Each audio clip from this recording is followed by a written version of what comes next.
Hello, guys, and welcome back to Joe's Ventures. And I'm back. So, sadly, I did have to move from where I was originally living, so I couldn't get this right out to you guys, which I was a little bit sad about, but I'm going to get it done now because there's a lot of really cool stuff to talk about in this pack. So, this is the Park Managers Collection, featuring the Segisaurus, Microceratus, Thanatosdrakon, and Megalodon, or Otodus Megalodon, as we'll get into. But yeah, really cool. So these four are all animals that have been either highly requested or in the canon. I'll go through where kind of they fit in. But yeah, really cool pack, and is really kind of like a really nice completionist pack. But before I start, there is a dog at my feet. Where I've moved, I've got a dog and a cat, things like that, which I'm very happy about. I'm very much an animal person, as you could not tell, as a zookeeper. But really awesome. Just to let you know, in case anything happens, like I have to cut or anything weird happens, I am going to have to. It's because of the dog. So let's get started. We're going to be starting with the smallest animal of the pack and the final Dominion animal, or the final animal from the movies. We've got Microceratus.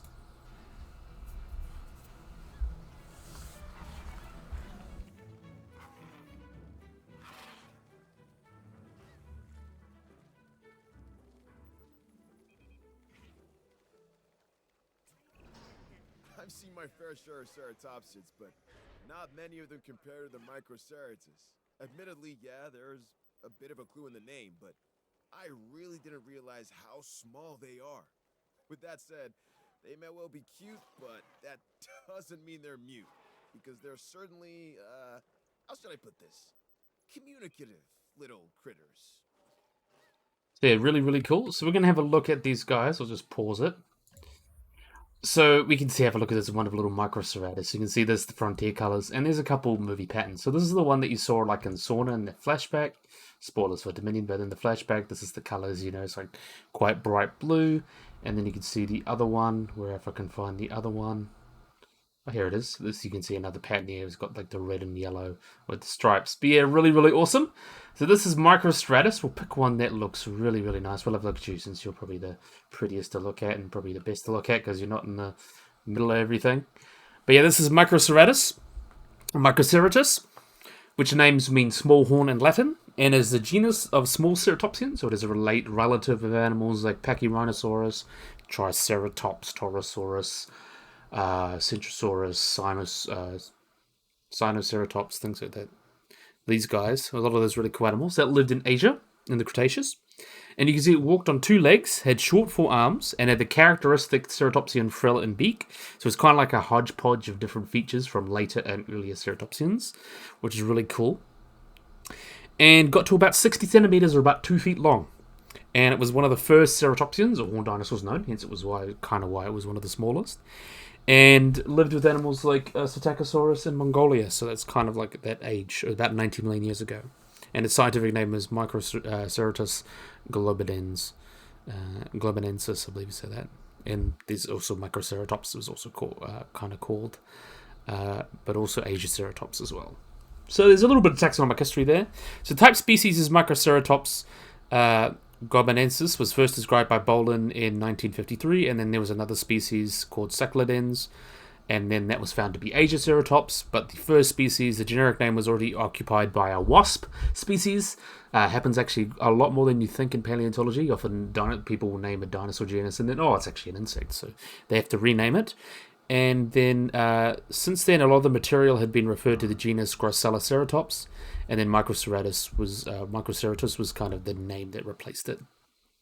As I mentioned, they are a member of the ceratopsians, so the horned dinosaurs. It's like Triceratops, Styracosaurus, animals like that. So I say Tyrannosaurus, I don't know why. But these guys were a group of large herbivorous dinosaurs that came from the late Cretaceous and lived in North America and Asia during the Cretaceous, and all went extinct at the end of the dinosaurs. And in terms of its diet, these guys were herbivores, like many of their relatives. And though during the Cretaceous, flowering plants were kind of limited on the landscape. So these guys would have been feeding on cycads, ferns, and conifers, and used their sharp beaks to kind of go on around looking for little things like that. But look how cute this little guy is. Not the most accurate in terms of how it probably looked. There actually is a mod that's already come out that I'll probably show the spotlight after the next mod spotlight that shows some edits to the tail and things like that to show what it actually looked like. But yeah, this is really, really awesome. Love these little guys. Definitely a cool one. And we finally have all the dinosaurs from the movies, so that's really cool. So we can let you run off and do your thing, little Microceratus. Definitely a big fan. So next up after Microceratus, we're going a little bit bigger. We have got Segisaurus. So this is one that was in the Jurassic Park original park, and was kind of almost the last one missing. But we've got Segisaurus, which is quite cool. So let's have a look.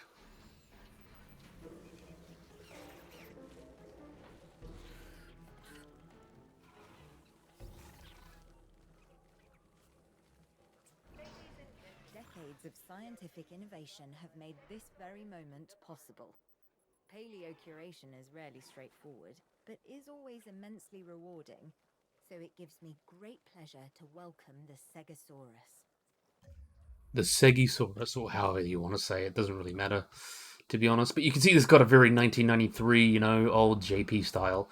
And if you look in the brochure, there was a bunch of the different dinosaurs that didn't make it into the movie, and this is kind of the last one. So this kind of pack is really awesome for giving us all those last kind of things, and some animals that we've hardly been wanting, as we'll get into. But yeah, here we got Segisaurus, or Segisaurus, which means a Segi Canyon lizard. So these guys are a small coelophysid, so they're related to things like coelophysis. They measured about 1 meter long, and is only known from one specimen that's been found at the Segi Canyon in Arizona from Jurassic strata, so it's from the Jurassic, and the only dinosaur to be excavated from that area. This guy would have lived about 183 million years ago during the early Jurassic, and it was roughly the size of a goose, got about 1 meter long, half a meter tall, and weighed about 4 to 7 kilograms, so not particularly huge.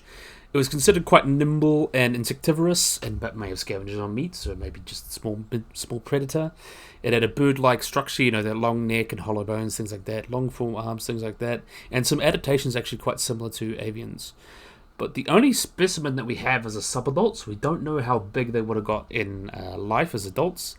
But we do know that they weren't kind of much bigger than that. They wouldn't have been more than 2 meters, if that, maybe 1.5 meters. It wouldn't have been a huge difference because it is a subadult. So we don't know exactly how big they would have gotten. But they were first described in 1936 by paleontologist Charles Lewis Kemp, based on the specimen that was fragmentary.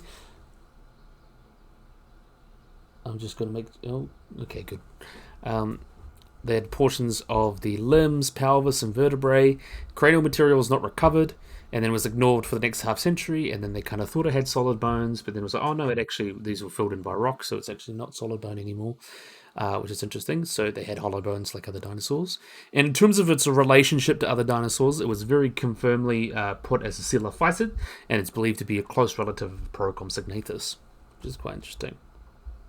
So the history of its discovery, the holotype was discovered in Tessing Canyon in Navajo sandstone in the Coronado County, Arizona, and was found in calcareous sandstone, which was deposited during the Panshaban to Turakan stages of the Jurassic, from 190 to 174 million years ago. Then after discovering it, Little Salt, who kept livestock inside the canyon, pointed the fossils out to them, and after finding them, no other specimens have been discovered, so that's kind of sad. But with the specimen discovered, it was postured sitting like a sitting hen, so there's another clue, especially around that time, that birds were very closely related to dinosaurs. It was actually one of the first things proposed about dinosaurs, there was things like that. Probably just a notification. Oh, I won't worry about that. Anyway, the holotype was found in a bed of sandstone, and it had been buried by a layer of sand and died. It's believed but it's only a hypothesis. But these guys may have lived in the habitats similar to sand dunes. We really don't know too much. Probably lived in a more semi-arid environment. But yeah, really, really cool. I do quite like that this has got a very JP style design. Kind of wish it had feathers. There was a good opportunity to give it feathers, because coelophysids likely had feathers. But this does fit that JP style very well, and kind of, feels like you just took it out of the movie, even though it wasn't in the movie. Fits with the other movie dinosaurs, especially this darker, grey colours, and the darker colours. Yeah, so it's not too bad. So, We're going to move on from our dinosaurs. We're going to have a look at, in the aviary, we've got Thanatosdrakon. So let's have a look at these guys. So I'm quite excited to look at these guys.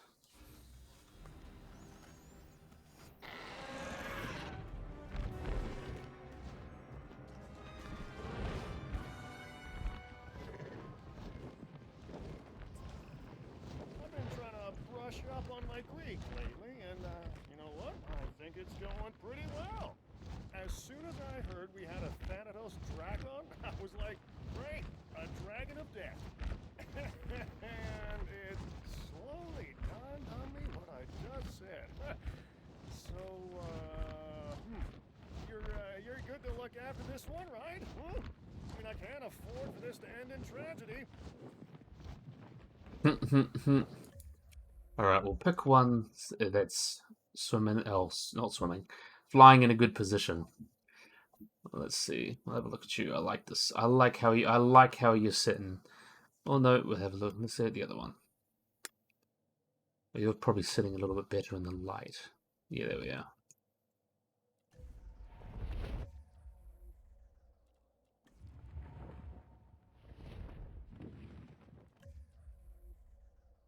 Just want to get a good position. Alright, there we are. That's probably as good as we'll get. So this is a really, really cool one. I know everyone wanted Hatzegopteryx because it's the most different looking, but this is the next best thing. So these guys are made the Dragon of Death. They are genus of Quetzalcoatlin azhdarchid pterosaur that comes from the late Cretaceous of the upper Cretaceous and lower Santonian Plateau Formation in Argentina. And the name comes from the Greek word Thanatos, whose Thanatos was the god of death, or like the entity of death. So Thanatos is death, and Drakon is dragon, so he's a dragon of death. And as we mentioned as well, and as the specific name is Aramaru, which refers to the flying serpent of an Incan deity, which is quite deity. I mean, so like a god. So it's a flying serpent god, which is quite cool. So a lot of references in there. So the type and only species is Thanatosdrakon amaru, and is known from two specimens, considering well-preserved axial and mandibular bones, which includes material that were previously unknown in other giant azhdarchids, so it's quite important. And what's really cool as well, these are actually one of the oldest members of the Quetzalcoatlin group, living about 90 to 86 million years ago. So this is one of the oldest and one of the first giants, as we'll get into. But I mentioned it's known from two specimens, described in 2018. The holotype is a partial postcranium, and the paratype is a latihumerus. And the specimen is estimated to be a subadult or juvenile and have a wingspan of under 7 meters. But suggesting the adult was apparently 9 meters in size, or 9 meters from the paratype. So not quite as big as things like Azhdarchus and Hatzegopteryx, which would have been 10 to 11 meters, but definitely up there in the size range. And this would have been the largest known pterosaur from South America. So in terms of its taxonomy, it is actually considered sister, or what is considered basically the closest relative of, Quetzalcoatlus, even though it's a bit older. So Quetzalcoatlus, you could say it's almost like its younger cousin. These guys were the older one. So it's kind of a weird pick. I think it's a cool name and all, and I do like this animal's getting some representation. But Hatzegopteryx is actually much more distantly related to Quetzalcoatlus and has the shorter head. So I would have gone with Hatzeg personally. It's just so much more different, and you could have had it, being like big head, hunting smaller animals, things like that. But yeah, this is still a good pick. It is basically Hatzeg because it's more scientifically accurate, but also has a shorter neck and longer head and things like that. So it does pretty much fit that. But it is basically considered a sister taxon and closely related with Cryodrakon, which comes from Canada. So they're considered their own clade. So in terms of its paleoecology, this comes from the uppermost levels of the Plateau Formation, which has sandstones with rivers and consists of mudstones, siltstones, sandstones, things like that, and would have had low waving rivers and things like that. And would have been quite a lush habitat, so it had all sorts of albalisaurs, coelurosaurs, allosaurs, allurosaurs, things like that. It actually has been found with sauropods such as Antarctosaurus, Notocolossus, and Pesposaurus, but also all sorts of bivalves, crocodiles, turtles, other dinosaurs. So yeah, it was a very rich habitat this guy was living in, and I just have to say, this is really nice to finally get a really nice, accurate azhdarchid. You can see it's got the feathers. This is pretty much spot on for a pterosaur, which is really, really cool. It really is. Except when it stands up, or it stands, as we'll have a look. Let's see if we'll find ones that actually like sits down or something. I'll have a look at you. Come on, just sit down for me. Oh no, here we are. There's one sitting down. So there we are. Yeah, they don't sit like that, so they would have not been able to sit like that. They would have been much more like a bat, standing up a bit. Almost like very stalk-like. And, yeah, they are actually the right size. So this looks really, really tiny. If you've seen pictures if you've seen Base and Salt's video and comparing it to the normal azhdarchid or the Quetzalcoatlus in the movie, these guys are actually not too far off the real-life size. So a real-life Quetzalcoatlus would not have been too much bigger than this guy, but the movies, like to make things stupid huge. And we'll go over this with the Megalodon as well. They're actually, like, it's pretty spot on for Thanatosdrakon. A little bit smaller, probably about 2 meter wingspan shorter than Quetzalcoatlus. And this looks tiny next to the in-game one, just because the in-game one's so huge. But yeah, really, really awesome. Nice to see an accurate azhdarchid in the game. It's sad that they can't walk, though. I really love to see them walking around and hunting prey, but these got some wonderful skins. I love this black one. That's like a really nice one. Even this grey one or green one goes well too. I think all this pack has got some pretty good skins. So definitely, like, overall a really, really good pack. Really, really awesome. So yeah, and I know I haven't put any kelp in here. I just been a bit lazy. I just wanted to get it out first, but there is now kelp, which is really, really awesome. A really cool thing. I'll actually, you know what? Let's do it right now. Let's go and put some kelp in here. This should be in here somewhere. Or is it in plants? Oh, here we are. Here's the kelp. So let's put some kelp in here.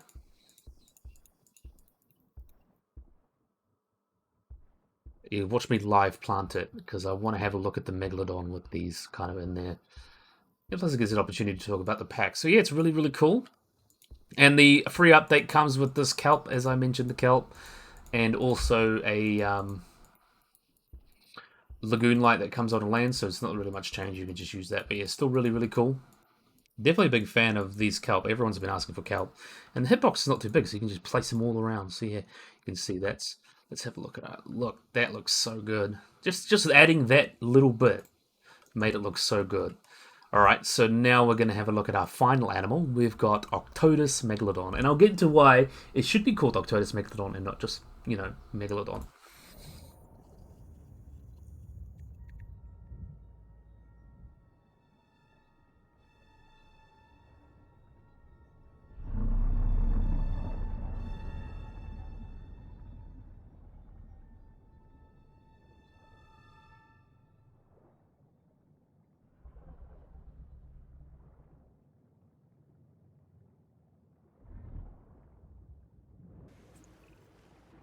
Given my background in the business world, I'm pretty used to dealing with sharks. But let me tell you now, it's a whole world away from the one that Megalodon's from. Because you dare get in the water with this shark? Oh boy, you are not coming out. Look how beautiful this guy is. Oh my gosh. So awesome to finally get a Megalodon. Let's have a look at you. That's perfect posture. Oh, look at how perfect he looks. Oh, I love it. I love it. I love it. So this is Megalodon, Otodus Megalodon, which means big tooth gathering. And it's commonly known as Megalodon, but it's actually not. The genus Megalodon is a type of bivalve, so it's like a type of clam or whatever, something like that. That actually lived from the Devonian to the Jurassic. So Megalodon, the genus, is not was extinct by the time Megalodon, the species, came around. So its genus name it used to be Cacarocles because it thought to be related to the great white shark, but now it's believed to be its own group of Otodus Megalodon, its own genus. That's really, really cool. So Otodus Megalodon would have been a giant type of shark that lived from about 23 million years ago to about 3.6 million years ago, from the early Miocene to the Pliocene. And as I've mentioned, it was thought to be a close relative of the great white, but now it is considered to be in its own group, the Onodontidae, which diverged from the great white shark during the early Cretaceous, which is quite cool. So it was first there's been all sorts of fossils of these teeth, because it was so common, teeth are so easy to find of Megalodon because sharks shed thousands of teeth in their lifetime. They've been finding them throughout history, even like pre-Columbian cultures and things that they've been finding them. And then I think they were officially described. They gave them kind of their name. Formal description was in 1843, where they got Carcharodon Megalodon. It was a former genus name, and then got and then it was now it's generally considered Otodus. In terms of evolution, there were relatives. There's lots of different genus of like Otodus, Cubidens, and Augustidens. So there's a line of big or megatooth sharks that kind of got bigger and bigger over time, and is thought to this would have been the latest and greatest of them all, specializing in hunting those really big animals, and would have gone extinct. And they would have been the member of the family Odontodontidae, the genus Otodus, as opposed from being related to them. And it's believed they were believed to be the same or closely related because they had such similar teeth, anatomy, things like that. But that is a great example of convergent evolution, where two animals evolve similar traits because they're doing similar things. So these guys would have been very similar niche in the wild, like hunting large animals, large mammals in particular. Just on different scales, so there would have been a lot of convergent evolution. The great white shark would have been not that closely related to them, but the genus itself, there's 4 different species. The evolution kind of was looking for tearing rather than grasping, rather than a cutting bite, and kind of moving from. They didn't need to grasp cetaceans. They kind of went for just shearing and cutting. So they kind of went from eating fish to whales in their evolution, though they still would eat lots of fish and things like that. But yeah, they're not really closely related. They're in their own family. They're both latiformes, but Lamnidae would have things like makos and great whites, and then Odontidae would have had Otodus, Aceta lamna, and other extinct species of sharks. And this is pretty much confirmed. The last 10 years, we're pretty sure about its taxonomy at the moment. But the appearance of Megalodon has been so much, what the heck, because we haven't found much other than teeth. We do have some vertebrae, but most reconstructions pretty much create it like a great white shark, but really big, which is actually not too bad because similar ecology, things like that. But I like that this game actually kind of did a bit of both. It looks very similar superficially to a great white shark because it's very similar in terms of its anatomy and what it's doing, so it makes sense. But they did give it different patterns. It's got like a spot pattern going on, like almost like a leopard shark or a whale shark. But I like this kind of plain pattern because I think this is the most realistic in my eye. It's not quite like just a great white, but you can see like the clear inspiration. This is my favorite skin. So it's one interpretation is pretty much like a big, robust-looking great white shark, maybe similar in build, maybe like a little bit blunter snout and wider, but quite similar like that. Other interpretations kind of look like a basking shark or a whale shark, very different ecologies, but similar sizes, as they would have been under similar pressures. But most reconstructions pretty much put it looking like a giant great white with some minor changes, because it's to be a shark in that ecology, you kind of got to look the same. So this is pretty much spot on, I'd say. So in terms of size, which is really interesting, there's so many people going over the size of Megalodon. It's so many different studies over and over and over, and some of them can be contradictory. So the most, I'm not going to go through all the different ones, but most recent estimates put them between 14 to 20 meters. So that's kind of the most range at the moment. Average about 15, 16, maybe up to 18, but that's kind of the range. So we only estimate from teeth because we don't have a full Megalodon skeleton to look at, but 14 to 20 meters is kind of where we're going. And this shark in the game is actually 14 meters, so it's actually on the lower side of the estimate, which is very interesting for Jurassic World Evolution 2. I guess they just don't want it to show up the Moser. That's like my guess. But yeah, this is actually lower on the side, but they could potentially get 20 meters long. I personally would say maximum 18, personally. That's just like my cutoff line. But yeah, the estimates really put it around those kind of sizes. But 16, 14 to 20 meters. And in terms of body size or weight, they're believed to have body sizes like 12 to 33 tons sometimes. They've even made it much, much bigger. So most kind of estimates put them about... I'm trying to look for the weight. So the most recent estimates, maximum length of 20 meters, so 10 to, kind of, that's what we say. They definitely would have got very, very heavy. They would have got a body mass between 12 to 33 tons, mature males, and then females would have got between 27 to 60 tons, and between 10 to 14 females, 13 to 17. So females would have been larger. Most recent estimates for weight and size, male Megalodon would have been 12 to 33 tons and 10 to 14 meters. Females would have been 27 to 59 tons and between 13 to 17 meters. So that's the most recent agreed upon estimates, which is quite interesting as well. And there's also been studies looking at like the size and how they'd swim. They actually suggest they would have been consistent with swimming at about 18 kilometers an hour, typically, which is comparable to fin whales, and would have been swimming at quite a good cruising speed, which is quite cool. And its large size is believed to be because of climate factors, and also its abundance of large prey. And they also would have evolved regional endothermy, very similar to modern great whites. So they would have been able to live in slightly cooler waters where, you'd find your bigger whales. So these guys got bigger because the whales got bigger, and they would have been able to eat whales. So that's kind of what they did. And they've been considered to be ectotherms, but these guys, as I mentioned, they got limited regional endothermy. That could either be convergent evolution, or their ancestors in the early Cretaceous had a regional endothermy. So that's quite interesting. So it's really, things like that. But yeah, there's lots of maximum estimates for like jaws and size up to 30 meters. But as we mentioned, like 10 to 17 or 10 to 20 is kind of the good range.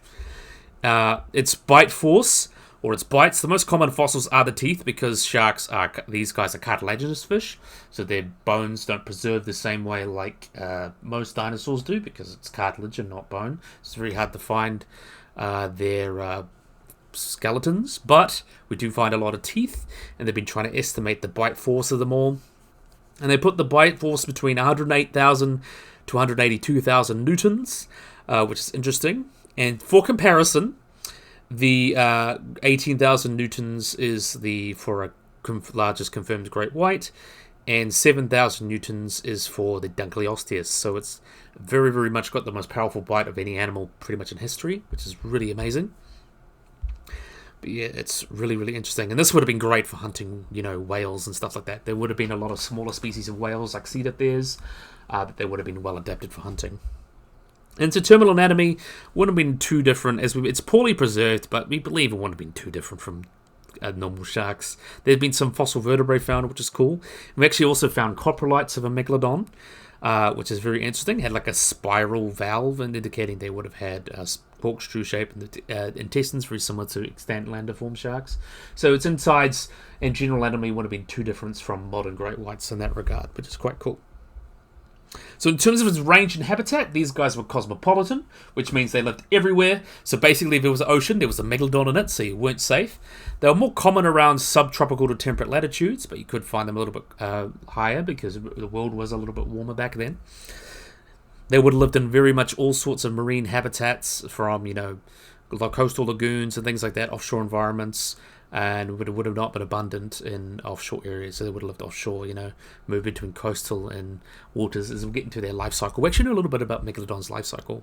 And they seem to actually be average, a little bit larger than the northern hemisphere than the southern hemisphere.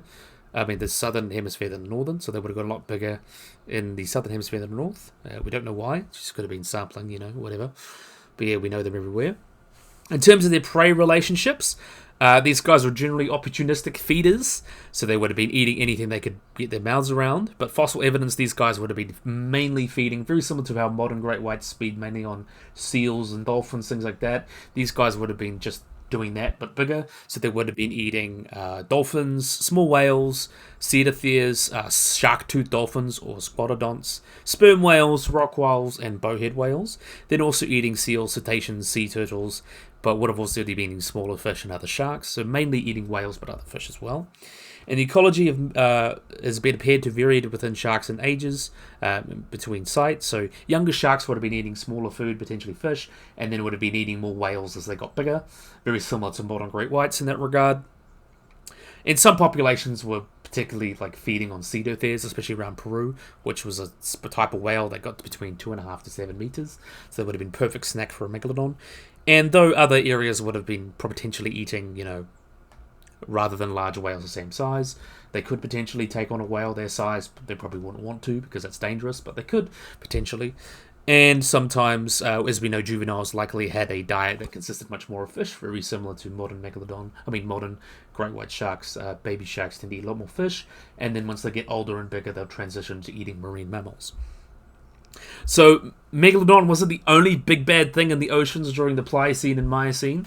There was the Leviathan, which was a large type of raptorial sperm whale that got pretty much the same size as Megalodon, potentially pretty much the same size.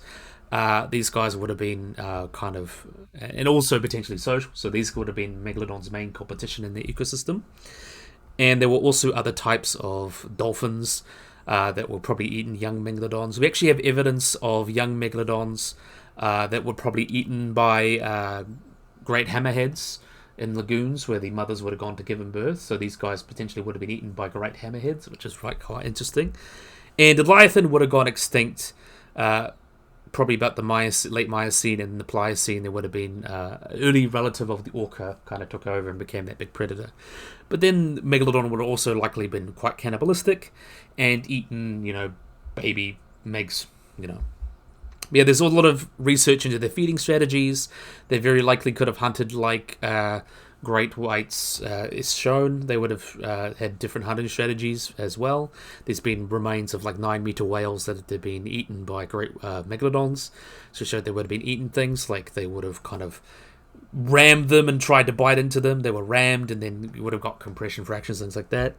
There's evidence of them attacking like sperm whales that were raptorial sperm whales. They would have aimed for the head of the sperm whale to, because that's the dangerous part of a sperm whale, their head, because they've got their big teeth. So if they were hunting an animal like a Leviathan or something like that, they would have gone for the head, like Thanos should have done, of course, and would have attacked the head to disable it before it could, attack them. So that's their hunting for those kind of animals. If not, they would have just gone for the tail. Both ways, they would have rammed really hard at them as well. And then larger cetaceans kind of appeared during the Pliocene, so like things that were approaching blue whale size, and then they were kind of adapting to cope, so they would have likely attacked their tails and fins to immobilize the larger whales before they ate them. And cool, we also know a lot about the reproduction because we have lots of baby megalodon teeth. So in 2010, they actually estimated they had a growth rate, and they also estimated they would have been about 25 years old, and they calculated the growth rate of a 9.2 meter or 30 feet long megalodon. They estimated the animal would have died at 46 years old and had a growth rate of 16 centimeters or 6 inches per year, and would have been born at about 2 meters long, which is pretty consistent. And they would have estimated, they thought they would have lived 88 to 100 years, which is not too much more than a modern megalodon.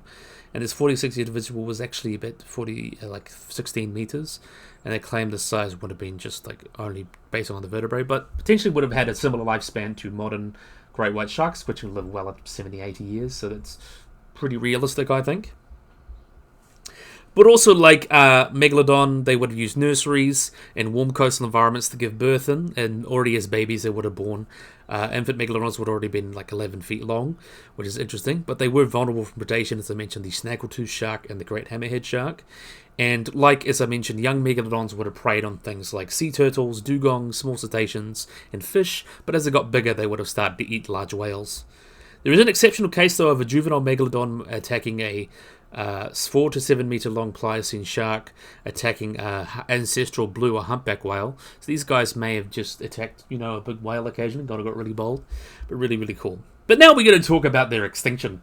So we don't really know what caused the Megalodon to go extinct. The Earth, climate change has been a big thing for these guys. We thought, before we thought they would have had regional endothermy, we were like, the world got too cold for them and the whales migrated up because of the ice age, and they went extinct that way, which doesn't make too much sense now that they got regional endothermy. They could have gone up to chase them. That's a big thing as well. But changing ecosystems, a lot of those, there was much greater diversity in Miocene whales. Back in that time, the diversity kind of changed, and a lot of the big ones went to migrate all the way up to the poles, and that would leave them with almost like half a year of no food. So it's another way they could have gone extinct. Competition with things like orcas, potentially, is another way they could have gone extinct. Or potentially just changes in marine communities. It was very much, we don't have like those big predators like we used to. Might have just been less productive, very, very few different reasons. Changes in whale diversity, changes in ecology, and also changes in the climate could have all just contributed to their extinction. But that doesn't mean they're dead in our thoughts, because they're a living sea monster. You know, they've made all sorts of movies about them. There's the Meg movies, things like that. And how can you not love them? And Megalodon are very popular, fossils. But yeah, really, really cool. I just have to say, I love this Meg so much. Oh, I know we moved out of here, but look at the Meg. Just look at how beautiful he is. So let's follow him around. I just love it. You can only have one at a time, but you can, if you've seen Best in Slots video, or look for yourself if you have the pack, there is like a spotted version, but I thought this one kind of represents Megalodon the best. Very great white sharkish, but definitely not exactly the same. I think this is kind of the perfect balance of your traditional great white, but also has a bit of splash of difference to it to actually distinguish it as Megalodon. And being, hunting whales, it needs a slightly different body plan because it's hunting animals much bigger. Potentially, as I mentioned in the pricing, they were hunting animals the size of themselves, so they would have need to be a bit more bulky to deal with that. But we're gonna let him do his thing. We want to let him swim around. What I really want to see is him using one of the shark feeders, which I think he will. So let's have a look at the shark feeder. Let's just hope he will use it. But yeah, how can you not love this guy? Look at this beautiful Meg. I'm so glad we got the Megalodon. I love talking about Megalodon. I've got a Megalodon tooth myself. It's just such an awesome animal. And really, really cool. I'm just waiting for... Oh, don't worry about the guests. I want to see you eat a shark. We're going to go to the shark feeder. And then people are asking, like, why did they not put a cetaceans feeder? But Megalodon would have likely eaten great white sharks. And they would have eaten fish. While they mainly sort of eat cetaceans, they would have eaten cetaceans mostly, but they're on that seafood diet. Like, they see food, they eat it. So it's not too different for their ecology. Hopefully he's going to do it. Oh, no. He's probably going the other way. Let's see what he'll do. But how can you not love the Meg? He's actually incredible. Actually incredible. I think we just need to take a moment to enjoy him. But come on, come on. We want to see you hunt. I think he's going to. He's probably going that way.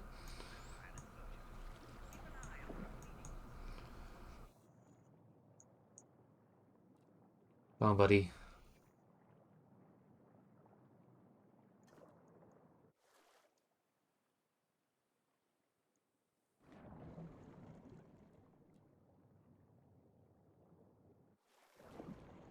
Now, just how beautiful the Meg is.